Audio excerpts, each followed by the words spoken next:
The following is an excerpt from the According to Metal podcast. Joining us on According to Metal this week, once again, Biv comes through with another killer guest of another killer band that sadly most people haven't got a chance to hear yet, but we're going to hear not only more about the band and their music, but we're going to actually get to see them live here in a couple of weeks, which we're really excited to do. But joining us on According to Metal is Tony Piccoli from Imminent Sonic Destruction. Again, a band with already a really killer album that came out a couple years ago. They had a new album that's coming out the day we're going to see them live, which is going to be really, really cool. But we're excited to learn more about the album and share that stuff with you. So, Tony, welcome to According to Metal, my friend. Hey, thanks for having me. Well, thanks for being here, man. Now, we are excited that we get a chance to see you here in a couple of weeks. I've never got a chance to see you live. I know Biv hasn't either, so we're really looking forward to that. And I know that you have a new album coming out on the same day. So that's going to be a pretty exciting thing. What can you tell, if you go back and listen to your first album, and one of the things that really stood out to me that I got to give you props for, and a lot of bands, when you read the description of what they think their sound is, sometimes don't do it justice, in my opinion. And so you label yourself as a progressive metal band, and I would agree with that. But then you also pay homage to like Strapping Young Lad and Meshuggah and all of that. And I heard a lot of that, a lot of groove metal sound essentially in your first album, which I thought was really, really cool and definitely different than the traditional, quote unquote, what you would expect a prog metal band to sound like. What kind of sound can we expect from the new album coming out here in a couple of weeks? Well, of course, we are who we are. So you're going to get a little bit more of the same as what you got from the first album, from Recurring Themes. But I would say you're probably going to get a little bit more of a matured sound, taking all the elements from our first album and kind of honing it into what I would say are better songs, better structured instrumental parts. And we put a huge focus on things like vocal harmonies. So, of course, you're going to get some of the screamings and stuff like that, but lots of vocal harmonies. There's even a song on there called Sleepless where it's literally 3-part harmony through the whole song. So Wow. That's kind of cool. That's very cool. Now, you say better songs, but I got to tell you, I was thoroughly impressed with some of your songs on the first CD. Well, thank you. The opening track, Driving Home, is probably my favorite. That track,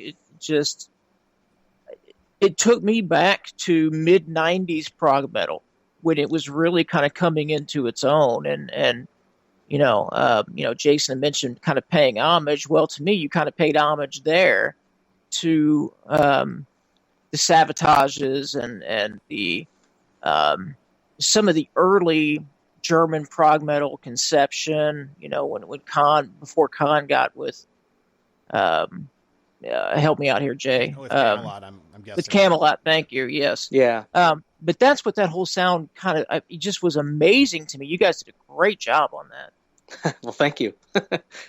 So going into this second CD, now, I know Recurring Themes wasn't a big commercial success, but tell me about the fan base that you did grow. Now, you're from Detroit, and you're having your, I guess, release party. I don't know what else you would call it, opening for Circus Maximus, which is awesome. Yeah. Tell me how that whole thing came to be with Circus Maximus. Well, we're doing a short run. We're doing the short run with them from Chicago through a couple shows in Canada, Montreal, and Toronto, and then ending in New York. They're moving on to Prague Power, and we're either going home or going to go hang out in Atlanta and just be there. Oh, sweet. Yeah, it's going to be awesome. So we got this tour the same way that we have gotten our other tours, is through our booking agent, and it just kind of worked out beautifully where, September 2nd is our CD release, and hey, it happens to coincide with a short run with Circus Maximus. So just kind of worked out perfectly in that regard. Awesome. Yeah, no, that's really cool stuff that when you're seeing you come through, and like I said, we're in northern Indiana, so at least I am, and Biv's, more Indianapolis area, and you guys are in Detroit. So for us, it's kind of easy drive, at least in comparison to most metal shows around here. It's not so bad of a trip. So we're obviously excited for that. But when we're talking about like the looking at your previous album, when you're looking at recurring themes, kind of walk me through your forming of the band as a whole, because looking back, you had done some previous things, moved back home to Detroit, and wanted to kind of start a band with your own kind of vision in mind. So I've always found it fascinating how bands, especially in America, because it's just not as common, unfortunately, when you're looking for in Detroit, not being what I would consider a booming metal hotbed, but maybe you can tell us some stuff we don't know. How did you align and get the lineup of exactly who you wanted in the band to kind of fit exactly with what your vision is as kind of the creator of the band? Well, a lot of the songs I had just kind of written on my own. I demoed them at, my dad's house, when I was still young enough to be living with my parents. And then, the more I wrote, the better the demos got. And songs like Driving Home and Raven came out of that. And then, a few years later, those songs got to a friend of mine. His name's John Kotzian. His nickname is Coggy, and that's what I will refer to him as from here on out. Okay. He runs YetziJam.com. Oh. And cool. Okay. Which is based out of Ann Arbor. So not too far from Detroit, where I live.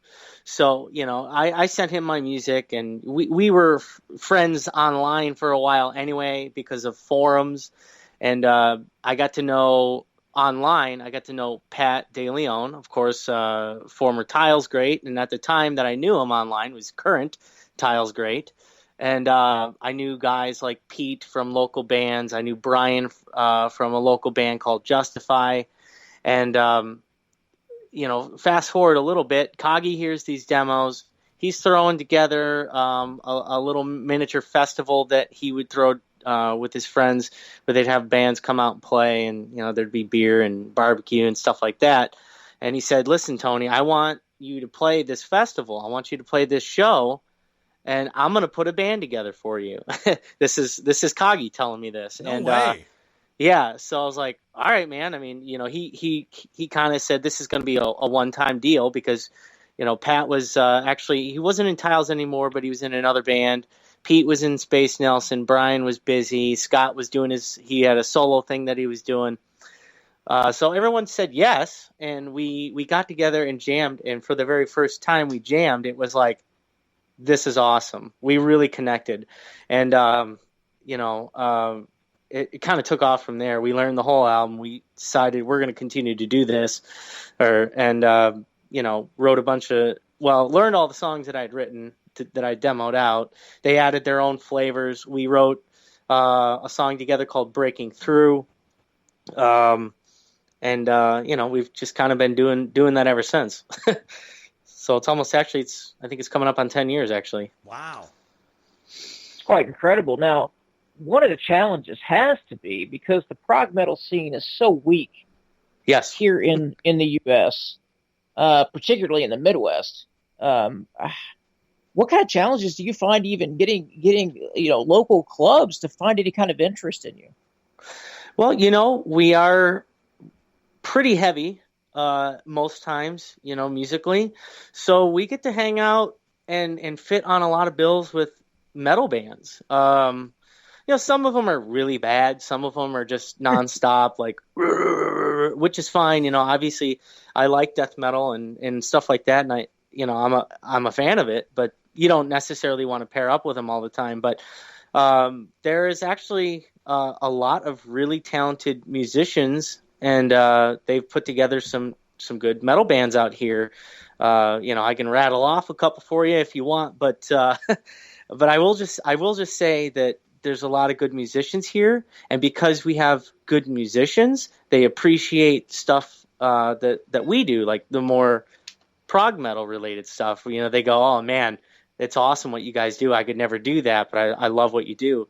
And because we've been here for 10 years, we've gotten to know a lot of people around the area who've come to appreciate it. And of course, touring helps. When you play a show in Detroit with Fate's Warning, people are going to they're going to know who you are now.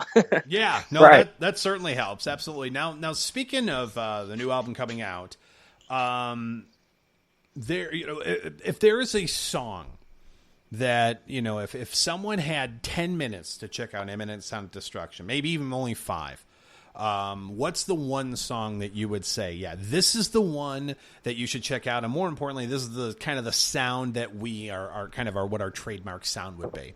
What would that be? Well, if I got 10 minutes, I've got just enough time to show you a song called The Fog, which is currently our single off of Triumphia. And it's quickly become a favorite when we play it live. Everyone on our tour with Fate's Warning, they would come back and say, man, that song was awesome. And, of course, locally when we play, everyone, kind of sings along with it, too. Sweet. And so I would definitely say The Fog. It's got a little bit of everything you need in it. It's got a nice little instrumental section, lots of, vocal harmonies, and, it's just heavy, and it really it grooves along. So Awesome. definitely The Fog. I've yet to hear it. Of course, we're going to hear it live in a couple of weeks, but let's check this out now for the first time. Of course, me hearing this, maybe even you hearing this. This is off of Imminent Sonic Destruction's newest album coming out here in a couple of weeks, Triumphia. This is the track, The Fog. Check it out.